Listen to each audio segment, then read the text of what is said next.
100% of the blame does LeBron deserve for the closeout loss? I know this one was tough for you. I'm not giving LeBron. I'm not really. It's the injuries. AD played 36 games, which is half the season. LeBron played basically a third of the season, missed 27 games. And Skip, you give up, let a team shoot 10 or 13. And you know the guy, really, there's only one guy that can really beat you. It's Devin Booker. And for some reason, they're like, you know what, Book, go ahead and, get off. I mean, they shot 10 of 13 in the first quarter. They were doomed. I mean, 36-14. Now, we've seen them have a 10-point quarter, a 14-point quarter, a 15-point quarter. You're not beating anybody. And at the end of the day, Skip, this is a 2-7 matchup. It probably should have only gone 5 games, 2-7, because that's how big a lopsided it's supposed to be.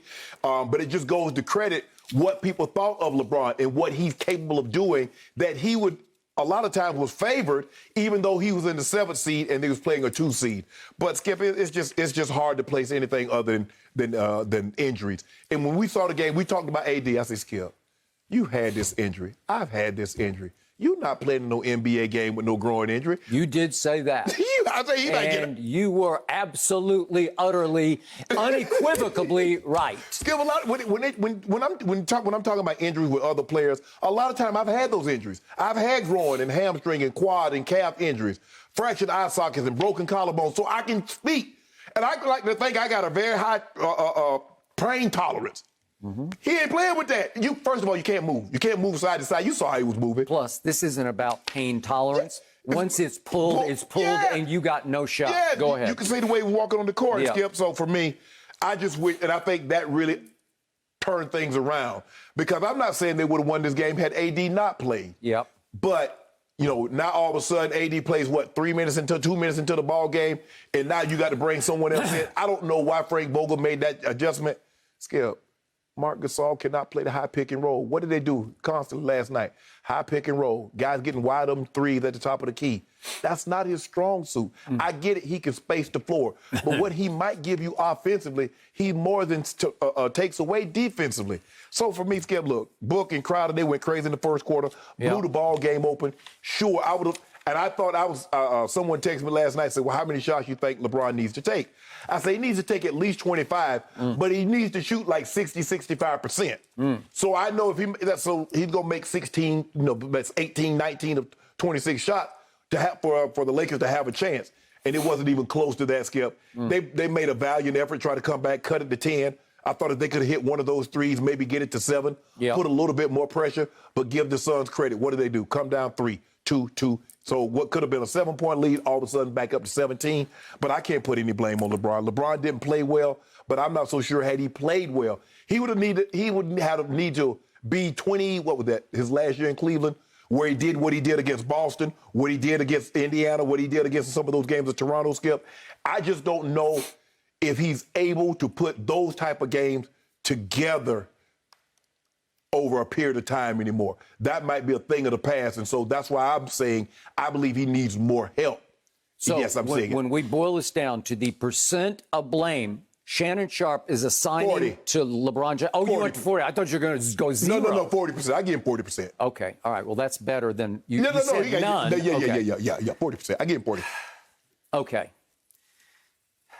I need context here. Okay. I need to remind everybody that the Lakers were a 3-point favorite at home. I need to remind everybody that on yesterday's show, you picked the Lakers to win that game. Yes. So your context was you expected them to win the game, and that was before we had any thought that Anthony Davis would even try to step on the floor. I had removed him from the equation. I didn't factor that in. All right, so we have to keep our bar set way up here because you continue to call LeBron, just for the record, the best player on the planet, correct? And he is the absolute, no doubt, no debate GOAT, in your opinion, correct? Okay, so we got all that as our context for the fact that he deserves 75% of the blame for what didn't happen last night at Staples Center. Okay. I'm going to start with Anthony Davis. I give him high marks as a guy who, as I call him, AD, always dinged. There's always something with him. I have wondered about his pain threshold, but to his credit, to his team's credit and how much he cared about his team, you have to give him high marks for saying, I'm just going to go out there. If I have to just walk around on the court, which is basically what he was going to have to do. Yep. They said even at shoot around, Schroeder said he couldn't even like walk. Right. Okay. And so I say, thank you for trying. Mm-hmm. You win some new respect from me for at least trying to go out there and do something. And he didn't even take a shot in his, was it 5.5 minutes? 5.5 minutes. Okay. And he got a rebound, I think, and had 1 assist. So, okay, bully for you. He tried to play a little bit of defense, but that's where it really got him, because when he tried to go with Book down the lane, he can't, he just, you're asking it, and it's going to say, no, sorry, no, we're done. And what do basketball players have to do, Skip? They have to side lateral. Side to side. How you going to do that? It's about half the battle is side lateral. Okay. Yes. So when I heard our man Chris Haynes say at the beginning of the game last night, obviously he was on TNT, that Lakers doctors had cleared him, saying he couldn't hurt it any worse. I sat back and thought, you can't hurt it any worse? Can. Are you tear it off the kidding bone. me? What are you talking about? You can hurt it 10 times You more. absolutely can. You can tear it so badly, it could be a 6-month They have rehab. to go reattach it. You absolutely Right? can. Yes. Okay, so I didn't get that. And I don't really understand how he was cleared. I think he just cleared himself. I think he just said, look, I can do this. And finally, Vogue said, or somebody, maybe it went all the way up to Jeannie Buss, said, just let him go. Let him try. Right. Okay, so now we get back to the Willis-Reed syndrome, and I know a lot of our younger viewers don't know this, but in 1970 in the NBA Finals, this is the all-time epic classic, Game 7, Willis-Reed had torn a thigh muscle. Yeah, he tore his quad. Yeah, it's the quad. It's like the Tony Parker injury. Yes. We've seen Charles Barkley and Kawhi. And Kawhi. You know, he had a thigh bruise, actually. But the point was he did that in Game 5. Right. He missed Game 6. So now it's Game 7 at Madison Square Garden against Jerry West, Wilt Chamberlain, and the Los Angeles Lakers. Correct. And he stuns the Lakers by hobbling onto the floor for the tip-off. He was the regular season MVP and the All-Star Game MVP, just to keep this in context. Right. And he went ahead and played it. I'd forgotten. The lore had it in my mind that he only lasted like 2 minutes and made 1 shot. No, he played 27 minutes. So it wasn't like what AD was fighting against last night. Actually, Willis-Reed played reasonably well. He made his first 2 little jump shots. Yeah. He scored 4 points and had 3 rebounds in 27. He played into the second half. Right. And he actually defended Wilt Chamberlain at a very high level, because by Wilt's standards, he had a bad game. He only scored 21 points on 10 of 16 shots. And you know how Wilt was. He'd get you 50 easy. So that turned the tide, and then Walt Clyde Frazier, I know a lot of the Knicks. He went bonkers. He went crazy. He had 36 and 19 assists, and it was one of the all-time great Game 7s ever played. Yep. So, again, Willis got to go along for that ride, but that was day and night compared to what happened to AD last night. You can argue he was just trying to inspire his team, but did it work? No. No, it seemed to inspire Devin Booker, right? Skip, for me, and you say when you picked him, I was like, Skip, and what did I tell you? And I prefaced it. I said, Skip, they can't play any worse than they did in Game 5, can they? And when they started the game, what did they do? They played worse in Game 6 than they did in Game 5, just when I thought they couldn't. Okay, so here's what got me about LeBron. Not until the third quarter last night did I see him go into all-out attack mode. He was back into sit-back mode at tip-off, and I don't understand it. And Shannon, I got to tell you, to me, your man LeBron last night looked like he was aging right before your very eyes. He looked like he was worn out right before your very eyes. In the second half, when he went into attack mode, he seemed to wear out fairly quickly, and he just looked flat out, big sweat, gassed by the fourth quarter when they needed him to help them make one last run, because they had a shot in the mid-fourth quarter. They actually cut it to 10 at one point and had a shot, okay? Right, Skip, and it's hard, Skip, and people say, well, he should just do it. You can't. You cannot physically. Even the greats, as effortless as Michael could glide through the air and clear everybody, he stopped driving as much. Kobe stopped driving as much because you just can't physically do it as we start to age. You know, age happens to us all. Okay, well, it was happening to him last night because I couldn't see LeBron James with 3 exclamation points. I couldn't see the king. I can see him step on his, Skip, but there are some plays right around the basket that LeBron, those are and one. Couldn't finish. I agree. And in the first quarter, they couldn't finish Phoenix because Phoenix finished them. Yeah, right from jump. Yeah. Devin Booker said, no, I got this. He makes 6 out of 6 threes in the first quarter and scores 22 points. You said he couldn't shoot threes. Well, he can't. He's a 34. I can't tell. Wait a second. He's a 34% three-point shooter this year, this regular season, 35 for his career. He's way below average. He's worse for his career than LeBron James is, and LeBron's below average as a three-point shooter. But the point is, he came out, and I've called him again and again on this show. He's a star, not a superstar. That looked like a superstar coming out party because he was just saying, no, in your house, I got this. Well, Skip, you know what they used to say is that he's a guy that can get you buckets on a bad team. Yep. Now he's getting you buckets on a good team. So the perception of him will change now because he could always put the ball. Skip, you don't score 70 points in the NBA game without being good at it. Yeah. So now that he's going to start to win with Chris Paul. Now you're just like, okay, yeah, he's going to start to get into that superstar threshold. Okay. So remember, the Lakers were the #1 team in defensive efficiency in the league. I couldn't tell. Okay, well, I couldn't tell in the first quarter because I thought LeBron was the driving force of a very good defense, a smart defense, a coordinated defense, a unified defense, and they got absolutely torched. They weren't running a second defender at him until it was too late. They tried to single him up, and they dared him to shoot threes in the first quarter because that's what the numbers tell you should do. Skip, blitz him. Get the ball out of his head. Okay, Jay Crowder, if you can make 10 of those, so be it. Mikal Bridges, if you can make 5, 6 threes, so be it. I can live with that. Skip, I know what Book can do. I've seen him go get 70. I've seen him get 50. So I know he can put the ball in the basket. Make the others do it. Okay, so from jump, I did not see desperate fire in LeBron's eyes. I did not see I refuse to lose in my building in a closeout game. He wasn't refusing to lose because they just took the game over. Phoenix did from the tip off, right? And they won the first quarter 36-14. And by all accounts, the big picture of it was over after a quarter. Thank you. Thank you. Yes. Remember, AD goes out, and then it seemed like the whole team just lost heart from there because it only seemed to start to get worse. Yeah. The Lakers scored 25 or less points in 12 of the 24 quarters. Let that sink in for a second. They scored 20 points or less in 5 quarters. I mean, to get 14 in the first quarter when you have LeBron James on your team, it's just unacceptable. You remember 2 nights ago they scored 10. You scored 10 points in 12 minutes. The Los Angeles Lakers of Magic Johnson lore, of Showtime. Yes. They're scoring 14 and 12 and 10 a quarter? Yeah. Are you kidding me? That's just wrong. And Devin Booker got 22. Devin Booker got 22 in the first by himself. Well, he outscored them by 7 by himself. Yes. Not 8. He outscored them by 8. And then you throw in Crowder's 3 threes to get him kick-started. It's over. Okay. It's kind of like what the Lakers did to Miami in Game 6. I got it. Remember, they jumped on them and it was over. So here's where LeBron really lost me, was in the second quarter.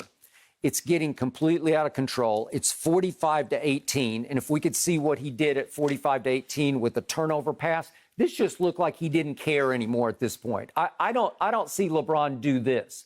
What is that? That looks like some preseason turnover where he just didn't care. And then that's the second turn. He came right back down 4 minutes later and just threw it right into Jay Crowder's knees. And you're better than these 2 turnovers. And again, you're down 45-18 and 55-31. But you know and I know there was still a ton of time left. Yeah. Like these. Because they ended up making a 10-point ball game, so clearly. Okay. So how can you be? It looked like you were once again disengaged, like you were almost disinterested, like you were disassociating from the mess on the floor. Well, this is where I'm going to push back. For the simple fact, Skip, is that they did get it down to 10. If he didn't care or if they didn't care, that's all the makings of a 40-point blowout loss. Okay, so here we go, third quarter. And I'm going to show you real quick 4 straight plays in which there's LeBron James. I've always called him the greatest attacker of the basket I've ever seen. Nobody can drive it better than LeBron James. Does he have his lift right now? Well, either through age or attrition or ankle, he doesn't quite have his lift. So this is third quarter LeBron. Okay, well, that'll work, right? Jay Crowder can't keep him from the rim. I'm sorry, he just can't. So Book's got him. And that's LeBron James. That's who I thought I would see in the first quarter. That'll work, right? Okay? He can still rise up and dunk. Okay? And here's the fourth play. I mean, that's how many times have we seen that in his past where you just said he's unstoppable. You can't stop that. And it ignited a slow but sure rally that never got to the furious stage, but they were just chipping and chipping away, right? Right. And then in the fourth quarter, they did cut it to 10. Yes. Okay, well, when they got it to 10, I know what you were doing. You were thinking, I got this. Yeah. And I know Staples only has 6,000 or 7,000 people, but it sounded like 17 or 20,000 people, right? And then here was the irony of the fourth quarter to me. This is 3:23 left, and Chris Paul had just finally missed a shot, and you get it back, and it comes down to Wes Matthews taking a three that could have cut it to 8. Cut it to 8. Well, this is it right here. Watch this.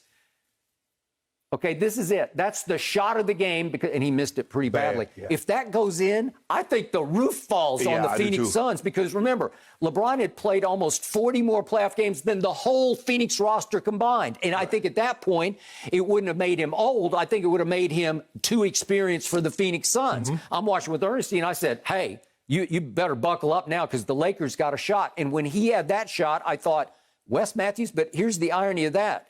Wes Matthews played a career-low 19.5 minutes a game. He shot a career-worst 35% from the floor and a career-worst 34% from three.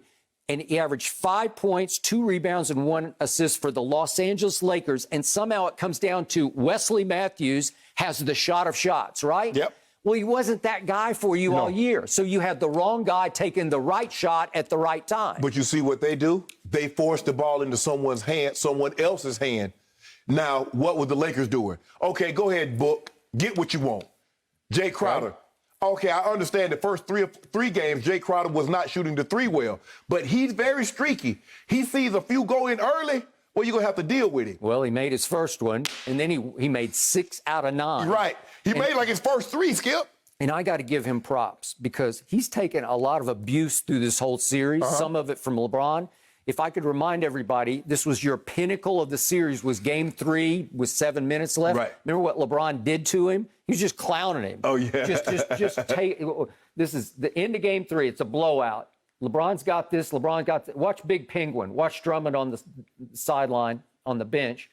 LeBron's leaning. He's going to lean. He's going to lean. Drummond's leaning with him. I feel you on the right. I feel you. And then I'll God. wheel on you. And there's vintage up and under LeBron James. And the bench is going crazy. That was virtually the end of the Lakers because that put you up 2-1. Yep. And you were about to lose 3 straight games. Yep. Okay, so I admired Jay Crowder last night. I've been critical of him occasionally because sometimes he just gets abused by LeBron and just can't even deal with him. Last night, he rose and shone in this game. He made his threes, and then, do you remember the play? It's 2:43 left.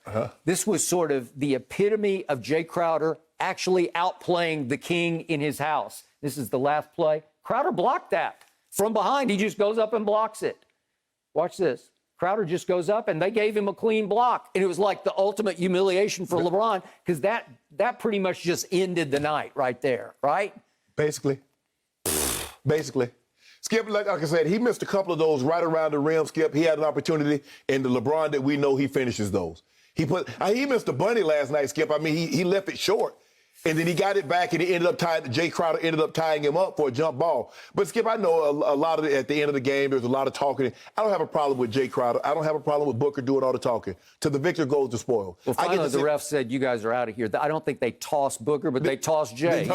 And you know what? He happily sprinted to the locker room because he knew he had gotten his revenge. Exactly. I don't have a problem with guys talking at the end of the game. Because y'all was chirping. We all been chirping the whole game. Yep. Now I get to chirp the loudest because I'm the last one doing all this chirping. So I don't have a problem with that, Skip. But when I look at it, just look at AD's season, half the season. And Skip, AD wasn't the AD he was his first year in L.A. AD averaged less than 22 points a game. So he didn't really look like the AD that averaged 26, that was 9, that averaged almost 2 blocks a game. He didn't look like that guy. LeBron goes down. Okay. For if I'm AD, I'm going to go, Skip, I'm going to go back and I'm going to look at what I'm doing. why do I constantly have these lower extremity injuries? What am I doing? So, Skip, you know how they do these video games? They put you in this black outfit and they put all these dots on you? Mm-hmm. He might need to go look that biometrically. Mm-hmm. So when they see him, how he jumps, how he lands, how he moves, there's something going on for him. Skip, AD's what, 28? 29 maybe? Mm-hmm. He shouldn't have these kind of injuries. It's not like he's Shaq size or Joel Embiid. If he was that heavy, I could say, okay, that's a lot of weight, Skip. That's 300 plus pounds up and down on a nightly basis. But I'm going to remind you, in game 2, Anthony Davis, this is at Phoenix, he goes 34, 10, and 7 assists. Yeah. That's a monster game. And he turns it right around back home in game 3 with 34 and 11 rebounds. Right. And from the time he left, after is the first half of, what was that, game 4? Game 4, yeah. Same. From that point on, your Lakers got outscored by 47 points because it became a mismatch. Right. Well, I've told you, my conclusion is that right now, at this stage and age for LeBron, Anthony Davis is a little more valuable than LeBron is. I mean, what are your eyes telling you? Like, you have to have this guy because when it's just LeBron or bust, then you just bust. I think the thing is that, Skip, there are people that like peanut butter. There are some people that like jelly and a peanut butter sandwich or a jelly sandwich. But when you combine the two, okay, I got that. But peanut butter is better for you because it's got a little protein in it. So AD is protein. Which one tastes better? Well, obviously jelly does, but which is better for you? Hey, I want something to taste good instead of, be good. Okay. Well, do you agree with me? Peanut butter is definitely better for you? Yeah, it is. Yeah. No, but jelly is fruit. You like fruit, right? Fruit. It's fruit hidden by, it's camouflaged by 90% sugar. I grew up on that grape jelly. Yeah, so did everybody. No, you had apple. Actually, I had apple. Thank you for watching. You can subscribe here to get the latest from the show, and be sure to check out more of the best clips from Undisputed, or go watch a few other segments from our other shows on FS1.